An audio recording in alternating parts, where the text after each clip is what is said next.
Depth of brief, अच्छा खासा नाम है आपका। कम से कम रोज बहुत सारे व्यक्तियों से मिलते होगे आप, आपकी एनर्जी बहुत सारे लोगों से जुड़ी रहती है। डेप्थ ऑफ ब्रीफ, क्योंकि मेरे को आपकी ऊर्जा महसूस होती है, आपकी शक्तियां कनेक्टेड होती हैं। माता रानी सब अच्छा करेंगी। जो शक्तियां हैं उनका उपयोग करिए। हैं आपके पास कुछ शक्तियां, उनका उपयोग करिए। शक्तियों का उपयोग करिए आप। क्या जीवन है आपका, वाह। दूर एकांत में बैठे रहो। आप लाइव पे आते हैं, आपका बहुत बहुत धन्यवाद। माता रानी से यही कामना करूंगा आप हमेशा जीवन में सुरक्षित और सुखी रहे। सिद्धि मार्ग में जाने के बाद बिना गुरु कृपा अगर हम किसी का भला करने की सोचते हैं या फिर भला करते हैं, तो फिर जिस भी रैंडम इंसान का हम भला करने के लिए अपनी सिद्धि से कहते हैं या फिर खुद ही हम ऐसा चाहते हैं किसी एक इंसान की जो परेशानियां चल रही हैं वो समाप्त हो जाएं, तो जिसका हम बिना गुरु कृपा के भला करने की सोचते हैं या फिर करते हैं, तो उस इंसान के जो भी संकट होते हैं वो उस साधक के ऊपर आ जाते हैं। मतलब जो उसके कर्म होते हैं वो उस साधक के ऊपर आ जाते हैं। सिद्धियों का इस्तेमाल अगर हम सिर्फ ईश्वर प्राप्ति के लिए करते हैं, लोक कल्याण के लिए नहीं करना चाहते हैं या फिर लाइव दरबार लगाने के लिए नहीं करना चाहते हैं, तब तो एक साधक को कुछ खास फर्क नहीं पड़ता है। लेकिन अगर कोई इंसान बिना गुरु के ही लोक कल्याण का काम करने लगता है, किसी के संकट काटने का काम करने लगता है या फिर सिर्फ सोचता भी है, तो ऐसा करने भर मात्र से ही जिस भी इंसान के वो संकट दूर करना चाहता है उसके संकटों का प्रभाव उस इंसान पर भी पड़ता है। इसलिए ही साधु संत कहते हैं कि अगर आपको लोक कल्याण का काम करना भी है या फिर लाइव दरबार अगर लगाना भी है, तो सबसे पहले उस साधक को गुरु के शरणागत होना पड़ता है। लेकिन गुरु के शरणागत होने के बाद भी अगर वो इंसान लोक कल्याण का काम करता है या फिर लाइव दरबार लगाता है, तो भी उस साधक पर उस पर्टिकुलर इंसान के संकटों का प्रभाव जरूर पड़ता है, लेकिन बाद में वो प्रभाव कम हो जाता है। तो अगर आप साधना के क्षेत्र में हैं, आप सिद्धि प्राप्त करना चाहते हैं या फिर ऑलरेडी आपके पास सिद्धि है और आप ऐसे ही बिना जाने पहचाने किसी का भी संकट काटने की सोच रहे होते हैं या फिर काटना शुरू कर देते हैं, तो आपको ऐसी गलती बिल्कुल भी नहीं करनी है।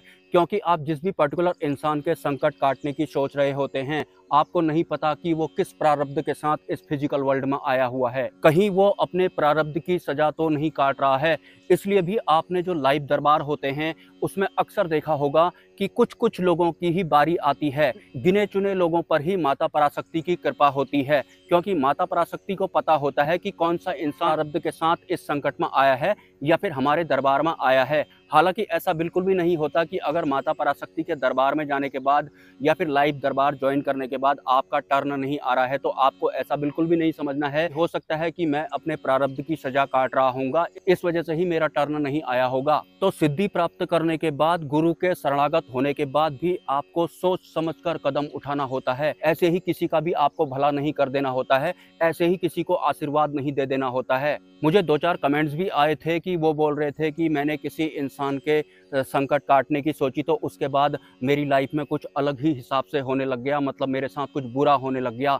ये प्रभाव होता है, ये दूसरे के कर्मों का प्रभाव होता है जो कि आपको भी टच करता है, उसके प्रभाव में आप भी आते हैं। अगर आप गुरु के शरणागत हैं तो जाकर ही आपको लोक कल्याण का काम करना है, लाइव दरबार का काम करना है। वैसे जो सद्गुरु होते हैं, जो उनका शिष्य होता है, अगर उसका प्रारब्ध बहुत ही ज़्यादा होता है, मतलब उसने अपना प्रारब्ध लेवल में नहीं किया होता है, उसका जो कार्मिक अकाउंट है वो लेवल में नहीं होता है, जिस वजह से वो मोक्ष द्वार पर नहीं पहुंच पाता है, तो जो सद्गुरु होते हैं अपने उस शिष्य के सभी कर्म अपने ऊपर ले लेते हैं। ऐसा सिर्फ सद्गुरु ही करते हैं और ये वास्तव में ऐसा होता भी है। तो आप समझ सकते हैं कि संतों की श्रेणी में या फिर सद्गुरु जो होते हैं वो कितने उच्च स्तर के संत होते हैं, जो कि अपने शिष्य के अगर कुछ कर्म बचे हुए हैं जिनका उसने भुगतान अभी नहीं किया है, वो अपने ऊपर ले लेते हैं और अपने शिष्य को मोक्ष द्वार तक पहुंचाते हैं।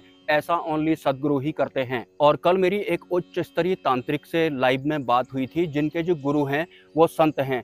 तो वो मुझे बोल रहे थे कि तुम्हारे पास बहुत सारी शक्तियां हैं, मैं आपकी एनर्जी को फील कर सकता हूं और आपके साथ में बहुत सारे लोग जुड़े हुए हैं, वो लोग भी आपकी एनर्जी को महसूस कर सकते हैं। उन्होंने मुझे बोला कि तुम अपनी शक्तियों का इस्तेमाल क्यों नहीं कर रहे हो।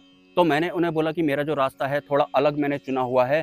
तो जरूरी नहीं है अगर मेरे पास शक्तियां हैं, सिद्धियां हैं, तो मैं उनका इस्तेमाल ही करने वाला हूं। हो सकेगा तो मैं उस लाइव की क्लिप इस वीडियो में भी लगा दूंगा। और वो एक बहुत ही उच्च स्तर के तांत्रिक हैं जिनके सब्सक्राइबर भी बहुत ज्यादा हैं, मुझसे तो बहुत ज्यादा हैं, और अक्सर उनका जो लाइव चलता है तो उनके लाइव से मुझे काफी कुछ सीखने को भी मिलता है। और हाँ, कल मैंने अपने एक वीडियो में बोला था कि मैंने भगवान शिव की एक प्राचीन मूर्ति देखी थी जिनमें उनका संपूर्ण जो शरीर होता है वो इस फिजिकल वर्ल्ड के जितने भी पशु पक्षी होते हैं उनसे मिलकर बना हुआ है। अगर आपको वो मूर्ति या फोटो या फिर वो इमेज कहीं देखने को मिलती है तो आप मुझे जरूर बता देना, क्योंकि जिस दिन मैंने उस इमेज को देखा था, उस पर्टिकुलर मूर्ति को देखा था जो कि प्राचीन इमारतों में कहीं है, उस दिन के बाद भगवान शिव की जो मूर्ति है वो मुझे दोबारा देखने को नहीं मिली थी। अगर आप उस मूर्ति को जानते हैं या फिर उस पर्टिकुलर स्थान का नाम जानते हैं तो आप मुझे जरूर बता देना। अगर आपके कोई सवाल हैं तो आप मुझे कमेंट कर सकते हैं, और अगर आप इस चैनल को सपोर्ट करना चाहते हैं तो इसी वीडियो के कमेंट सेक्शन में आपको एक UPI ID या फिर कम्युनिटी पोस्ट में एक QR कोड देखने को मिलेगा।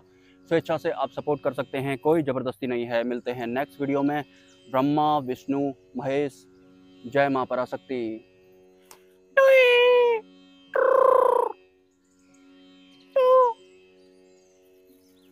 सब तो ही खाएगा। Where is your family? Where is your family? You don't have any prarabdha. You are very, very good sadhak. You don't have prarabdha.